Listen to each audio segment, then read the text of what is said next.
Ternyata selalu ada hikmah. Pemirsa, luar biasa perjuangan Pak Marsan tadi, alhamdulillah ya. Tapi kalau lahir tahun 91, beliau mulai dari 92, seumuran ini ya Allah. Kalau lahir beliau udah mengurus saudara-saudara kita yang dengan gangguan jiwa. Maka kita tanya lebih lanjut untuk ambil hikmah ya.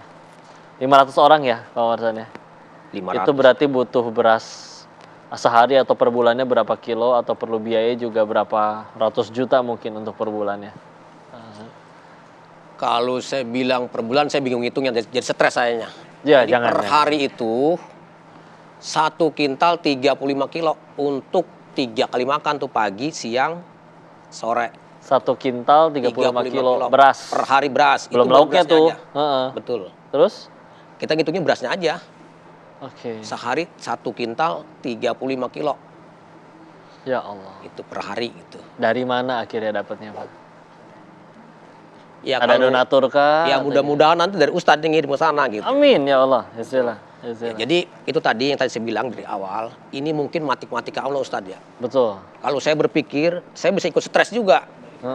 Itu baru berasnya aja. Belum nanti ada yang macain lampu ya, namanya ODGJ. Ada yang matain keran. Random ya perbuatannya. Ada yang nyumpelin WC pakai BH. Bukan jorok, ini maaf ini memang kenyataan. Ada yang nyumpelin bekas pembalut dia. Oh, dia ngerti pakai pembalut tapi ya? Dulu sih awalnya enggak. Ini cerita dikit nih ya, iya. cerita dikit nih. Yang ngajarin pakai pembalut. Jadi saya dapat pasien dari jalanan nih, iya. Perempuan masih produktif. Dia kan tuh menstruasi nih, iya. Atau datang bulan lah kalau kata orang Bekasi mah. Betul. Duduk di keramik, sini merah, sini merah, sini merah. Saya lihat, saya kontrol. Waduh, saya panggil pendampingnya nih.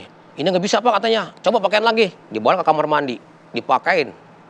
Dapat 2 langkah dari kamar mandi ke situ, ditarik kemudian dibuang ke belakang. Di belakang ada lagi makan. Hampir jatuh ke piring.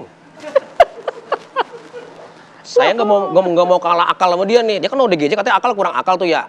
Iya dong.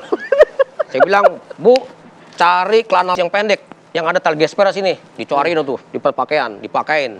Terus ikat pakai tali pria ke belakang gitu, kencengin. Talinya di belakang. Belakang jadi biar susah bukannya. Gua gitu buang susah dia tuh. Baru bisa. Sampai segitunya kita mendidik ODGJ. Akhirnya sekarang pakai sendiri. Sekarang udah ngerti dah tuh, udah arti betah lah gitu kalau bahasa Betawi mah. Nyaman ya. Nyaman dia. Nah, itu tadi satu. Kedua, ini lebih lagi. Kita kan suka dapat dikirim sama orang dari jalanan tuh kadang hamil. Ih, ada yang hamil, Pak. Siapa yang ngamilin, Pak? Ya saya nggak tahu dah. Kalau saya tahu mau saya paranin tuh ininya, apa yang ngambilin dia gitu. Orang gila juga termasuk kalau ngambilin dia kan gitu. Saya dikirim dari dinas sosial tuh, dari polisi malam, ada yang udah hamilnya 7 bulan. Ada yang udah 8 bulan. Begitu dapat beberapa hari, lahir nggak ketahuan. Ada yang lahir di kamar mandi. Dan nggak perlu sesar, nggak perlu obat apa. Nggak berlaku mau orang ODGJ mah. Lahir kamar mandi, pagi-pagi pas saya kontrol, ini temennya ODGJ nih, Mbak Bayi nih, Pak, katanya ada yang lahir, Pak. Masya Allah. Saya bilang, ibunya mana? Di kamar mandi. Ya Allah. Itu ya semua Allah, bayinya, ya. Semua bayinya normal semua, nggak ada yang normal semua ya. Dan termasuk ibunya 1 butir pun nggak minum pel, nggak minum obat antibiotik dengan sendirinya. Terus, tetangga gimana? Katanya pernah sampai di demo ya. Jadi di demo itu masalahnya begini. Pasien saya malam tuh ada yang keluar ke warga. Saya kan tengah-tengah warga tuh.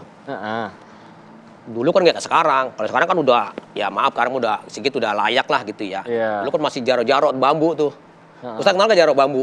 Tahu. Yang pagar-pagar kebun gitu. Iya. Nah, namanya ODGJ malam mungkin lapar tuh gimana nyelos ke warga. Sendal jepit warga dipakai tuh.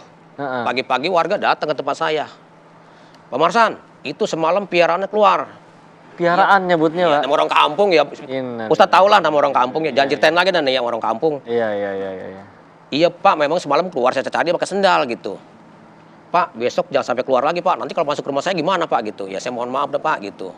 Yang kedua kalinya ada lagi perempuan keluar tuh malam. Iya. Orang kampung kan kalau nyuruh pakaian kan digantung tuh.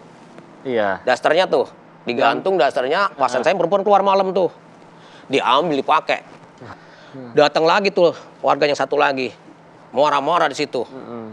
Pak, ini kampung jadi nggak nyaman Pak nih. Kalau malam berisik lah. Ada yang nyanyi lah. Nah, saya ngomong enggak ini deh Pak, ini yang terakhir Pak nih ya, gitu. Bapak tolong jaga deh Pak, jangan sampai keluar lagi. Nah, jadi ini poin kedua nih kita udah gemeter nih. Warga udah nggak nyaman. Iya. Ada lagi warga nih masalah lagi nih. Kan kita kan sana Ustadz nih ada Ustadz juga yang stres tuh. ada ustadz, ada habib yang stres ya gitu. Mungkin ustadz ini pasien. ya, pasien ustadz. Jadi ustadz ini mungkin kebiasaan dia kali ajan malam aja jam 2 malam, suaranya keras gitu ya. Lah. Di belakang saya tuh ada musola. Warga jam 2 dikirain kali subuh, jam 2 datang warga tuh pakai sepeda ke musola. Begitu lihat jam, wah ini baru jam 2, balik lagi tuh warga nggak jadi sholat. Pagi-pagi datang ke tempat saya, marah lagi. Jadi 3 poin ini terjadilah di demo oleh masyarakat. Oh, ya Saya diundang jam 8 malam ke kantor RW. Saya kira kali ada acara apa, Pak Marsan nanti ke kantor RW ya jam 8. Iya Pak RW gitu. Begitu saya datang udah penuh masyarakat. Udah nggak ada lagi Ustadz, kata-kata saya nih cuman hanya minta maaf. Apapun masyarakat membuat saya tuh nggak nyaman, saya selalu minta maaf aja udah. Iya. Kemampuan saya cuma hanya itu. Iya. Nggak ada lagi, Udah. solusinya nggak ada gitu. Perjuangannya ini pemirsa penasaran ya gimana caranya Pak Marsan bisa telaten gitu, sabar ngadepin beliau. Maka untuk itu bakal kita bahas, kita tanya di segmen setelah ini ya. Makanya jangan kemana-mana, tetap di Sah, selalu ada hikmah. Jadi sekarang ini kita disupport oleh warga sekitar. Jadi kita bisa berkontribusi karena itu cita-cita kita Ustadz. Oh luar biasa.